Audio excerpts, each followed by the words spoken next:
Hello friends, कैसे हैं आप लोग। आज हम लोग फिर से आईसीआर नेट के लिए कुछ इंपॉर्टेंट कॉन्सेप्ट को डिस्कस करने वाले हैं। चलिए सेशन को स्टार्ट करते हैं। यहाँ पे आज हम लोग जो है दो क्वेश्चन डिस्कस करेंगे। पहला जो क्वेश्चन है ये कॉन्सेप्ट बेस पे है। बहुत ही सिंपल क्वेश्चन है लेकिन बहुत ही इंपॉर्टेंट क्वेश्चन भी हो जाता है ये। दूसरा क्वेश्चन जो है ये पॉपुलेशन जेनेटिक्स से रिलेटेड है। यहाँ पे न्यूमेरिकल प्रॉब्लम हमको सॉल्व करना है। ये भी क्वेश्चन बहुत ही ईजी है लेकिन बहुत ही इंपॉर्टेंट है। आईसीआर नेट में देखा जाता है। दोनों क्वेश्चन बहुत ही इंपॉर्टेंट है। देखिए पहला क्वेश्चन यहाँ पे दिया हुआ है, heritability of a character with in a pure line is. तो देखिए हमसे पूछा जा रहा है कि जो प्योर लाइन्स होती हैं उनके विद इन किसी भी कैरेक्टर्स की हेरिटेबिलिटी कितने % होती है। जैसे कि देखो, प्योर लाइन जो कॉन्सेप्ट है ये आपको पता होना चाहिए। प्योर लाइन का मतलब क्या होता है? प्योर लाइन का मतलब होता है कि सिंगल होमोजाइगस प्लांट्स की जो प्रोजनी होगी उसी को हम क्या कहेंगे? प्योर लाइन कहेंगे। और जोहानसन ने प्योर लाइन कॉन्सेप्ट दिया था। जोहानसन ने प्योर लाइन कॉन्सेप्ट दिया था। जोहानसन ने प्योर लाइन कॉन्सेप्ट दिया था। इसमें इन्होंने बताया था कि विद इन प्योर लाइन जो है कोई वेरिएशन नहीं होता है। विद इन प्योर लाइन कोई वेरिएशन नहीं होता है। अगर कोई variation with in pure line पाया जाता है तो वो ड्यू टू इन्वायरमेंट होगा। मतलब जेनेटिक लेवल पे कोई जो है variation with in pure line नहीं पाया जाएगा। प्योर लाइन जो होती है वो बिल्कुल होमोजिनस होती है और बिल्कुल प्योर होती है। 100% जो है उसमें प्योरिटी पाई जाती है। कहने का मतलब यह है कि अगर कोई प्योर लाइन है तो इसके जितने भी पौधे होंगे वो एक जैसे होंगे, वो बिल्कुल एक समान होंगे। इसमें किसी प्रकार का कोई वेरिएशन नहीं पाया जाएगा। तो जब कोई वेरिएशन नहीं पाया जाएगा, अगर आपको कोई वेरिएशन देखने को मिल रहा है तो वो ड्यू टू इन्वायरमेंटल फैक्टर होगा, वो जेनेटिक फैक्टर की वजह से नहीं होगा। तो ये चीज आपको समझ में आ गई कि विद इन प्योर लाइन कोई वेरिएशन नहीं होता है जेनेटिक लेवल पे। तो जब जेनेटिक लेवल पे कोई वेरिएशन नहीं होगा तो हेरिटेबिलिटी भाई कितनी होगी? देखो हेरिटेबिलिटी का हमने फार्मूला आपको बताया था, VG अपान VP इंटू 100।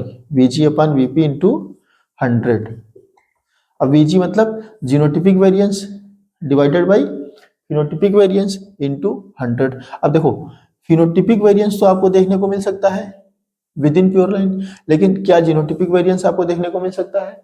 नहीं मिल सकता है। तो जीनोटिपिक वेरिएंस क्या होगा भाई? 0 होगा। फिनोटिपिक वेरिएंस हम कहते हैं 100 मान लो, 1 मान लेते हैं, इंटू 100 कर लेते हैं, फिर भी ये कितना आ जाएगा? 0 आ जाएगा। तो ये हमेशा जो है 0 रहेगी। Heritability of a character with in pure line, with in pure line किसी भी कैरेक्टर की हेरिटेबिलिटी क्या रहेगी?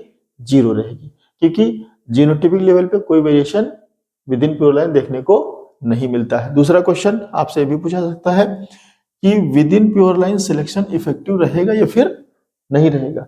तो विद इन प्योर लाइन कोई भी सिलेक्शन इफेक्टिव नहीं रहेगा, क्योंकि वहां पे हमको जो वेरिएशन देखने को मिलता है वो जीनोटाइप के द्वारा नहीं, हमको इन्वायरमेंट के द्वारा देखने को मिलता है। बिटवीन प्योर लाइन अगर आता है, between pure line selection effective रहेगा, within pure line selection effective नहीं रहेगा। ये चीज आपको ध्यान में रखना है, ठीक है। तो उम्मीद है कि ये चीज आपको समझ में आई होगी। इसको मिटा देते हैं, ये क्वेश्चन हम जो है मिटा देते हैं, ठीक है। अब देखिए दूसरा क्वेश्चन यहाँ पे दिया हुआ है, in a random mating population of 1000 individuals. तो एक रैंडम मेटिंग पॉपुलेशन है, यहाँ पे 1000 इंडिविजुअल्स हैं,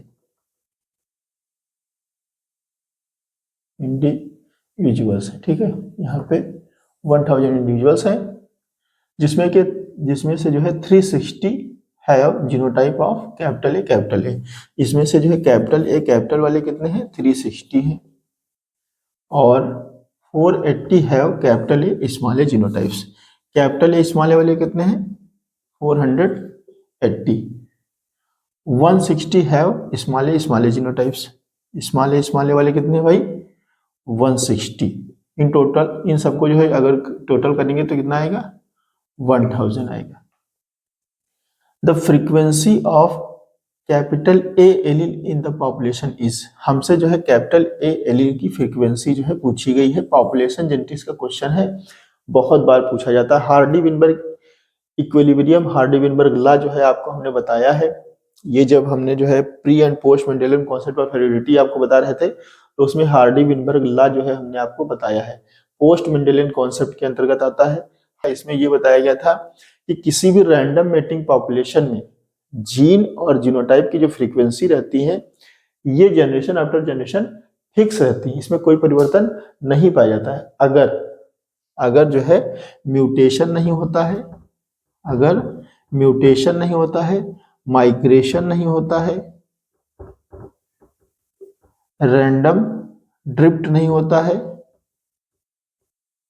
और सिलेक्शन नहीं होता। अगर कोई सिलेक्शन नहीं होता है, अगर कोई म्यूटेशन नहीं होता है, माइग्रेशन नहीं होता है, रैंडम ड्रिफ्ट नहीं होती है, तो जनरेशन आफ्टर जनरेशन जो जीन और जीनोटाइप की फ्रीक्वेंसी है वो फिक्स रहती है। ये जो है हार्डी एंड विनबर्ग ने बताया था, और ये किसके लिए बताया था? रैंडम मेटिंग पॉपुलेशन के लिए। रैंडम मेटिंग पॉपुलेशन मतलब जिनमें जो मेटिंग है, जो क्रॉसिंग है, वो रैंडमली जो है हो रही है।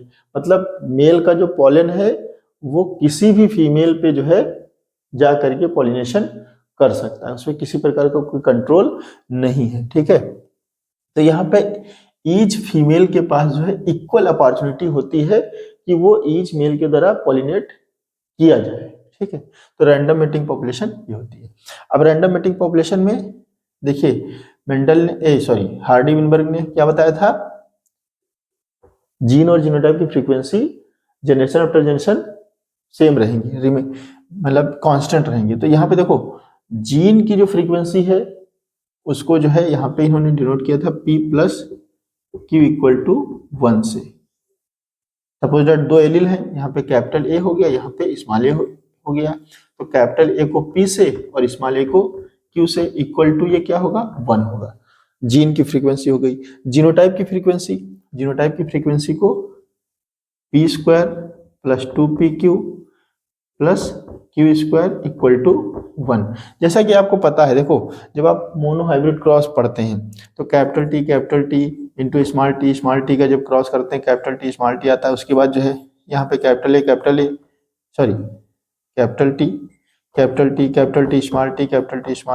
स्मॉल टी ये आता है ना। तो यहाँ पे देखो ये जो है इसको सपोज दैट हमने मान लिया P स्क्वायर, और ये क्या हो गया? P Q, यहाँ पे क्या होगा? 2PQ, यहाँ पे क्या हो गया? Q स्क्वायर इक्वल टू ये क्या रहेगा? 1 रहेगा। तो यही जो है हार्डी एंड विनबर्ग ने बताया था, ये हो गई जीनोटाइप फ्रीक्वेंसी और ये हो गई जीन फ्रीक्वेंसी। यहाँ पे हम कैपिटल टी रख सकते हैं, है नहीं, और यहाँ पे हम स्मॉल टी रख सकते हैं, ये भी रख सकते हैं। ठीक है, तो ये हमेशा क्या रहेगी? 1 रहेगी, equal to 1। P plus Q equal to 1, P square plus 2PQ plus Q square equal to 1, ये रहेगा। तो अब इसी से जो है आधारित क्वेश्चन यहाँ पे पूछा गया है, हमसे पूछा गया है भाई कि एक पॉपुलेशन है जिसमें कि 1000 इंडिविजुअल्स हैं, कैपिटल ए इतने हैं, कैपिटल ए इतने हैं, स्मॉल ए इतने हैं। हमसे पूछा गया कि कैपिटल ए की जो फ्रीक्वेंसी है, मतलब जीन की जो फ्रीक्वेंसी है, ये कितनी होगी कैपिटल ए जीन की। अब देखिए ये जो है नंबर दिया गया है, जो इंडिविजुअल्स हैं इनका नंबर दिया गया कि भाई कैपिटल ए इतने हैं। अगर इनकी फ्रीक्वेंसी की बात करें तो ये डिवाइडेड बाई क्या हो जाएगा? 1000। इसी से जब टोटल पॉपुलेशन से डिवाइड कर देंगे तो ये इनकी फ्रीक्वेंसी निकल के आ जाएगी। तो यहाँ पे फ्रीक्वेंसी क्या हो जाएगी इसकी? 0.36।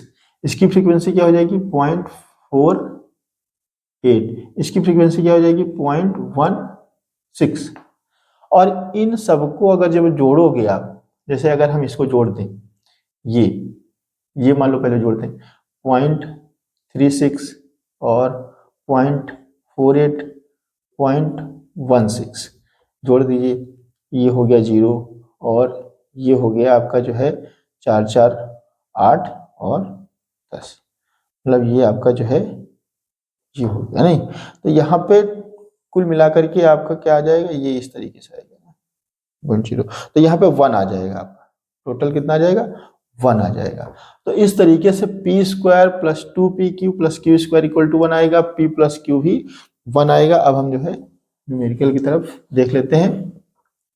तो ये देखो, ये जब हम डिवाइड कर देंगे तो ये फ्रीक्वेंसी आ जाएगी, क्या आ जाएगी, फ्रीक्वेंसी आ जाएगी। अब जैसा कि हमने आपको बताया कि ये देखो यहाँ पे कैपिटल ए है, तो इसका मतलब ये क्या है, पी स्क्वायर है। भाई ये देखो कैपिटल ए को हम किससे डिनोट कर रहे हैं, पी से, स्मॉल ए को किससे डिनोट कर रहे हैं, क्यू से। यहाँ पे कैपिटल है तो पी स्क्वायर कितना है, 0.36, और 2pq कितना है, 0.48, क्यू स्क्वायर कितना है, 0.16। तो अब देखो जब हमको पी स्क्वायर की वैल्यू पता चल गई कितनी है, 0.36, तो पी की क्या वैल्यू हम बता सकते हैं, कितनी हो जाएगी, 0.6, और ऑप्शन आपका बी यहाँ पे करेक्ट हो जाएगा। ऑप्शन बी आपका जो है करेक्ट हो जाएगा। तो आंसर तो आपका आ गया, लेकिन देखिए इसको हम दूसरी तरीके से भी समझ सकते हैं। ये तो जो है बहुत ही शॉर्ट हो गया, नहीं, दूसरी तरीके से ऐसे समझ सकते हैं। देखिए यहाँ पे हमको निकालना है कैपिटल ए की जो है फ्रीक्वेंसी, तो यहाँ पे फ्रीक्वेंसी ऑफ कैपिटल ए, इसको निकालने के लिए हम करेंगे क्या, देखिए यहाँ पे क्या है, होमोजाइगोट, यहाँ पे क्या है, हेटेरोजाइगोट। अब देखिए होमोजाइगोट में कैपिटल ए जो है ना 2 बार है, कैपिटल ए क्या है, 2 बार है, तो यहाँ पे हम इसकी जो है टोटल वैल्यू रख देंगे 360। यहाँ पे कैपिटल ए 1 बार है हेटेरोजाइगोट में, तो यहाँ पे 1/2 480 रख देंगे, डिवाइडेड बाई क्या कर देंगे हम, टोटल, डिवाइडेड बाई क्या कर देंगे, क्योंकि हमको क्या निकालना है, फ्रीक्वेंसी निकालना है। यहाँ पे क्या कर देंगे 1000, यहाँ पे क्या कर देंगे 1000। इससे जो है हमको फ्रीक्वेंसी ऑफ कैपिटल ए, अगर स्मॉल ए करता है तो यहाँ पे हम इसको रख देंगे 360 की जगह क्या रख देंगे, 160 रख देंगे, ठीक है। तो यहाँ पे देखो ये कट जाएगा, कितना आ जाएगा भाई, 240। तो ये अब देखो कितना हो जाएगा, ये हो जाएगा 600 और डिवाइडेड बाई 1000। तो ये कट गया, ये कट गया, ये कट गया, ये कट गया, और ये कट जाएगा, तो यहाँ पे 0.6 आ जाएगा। Option B is the right answer, ठीक है।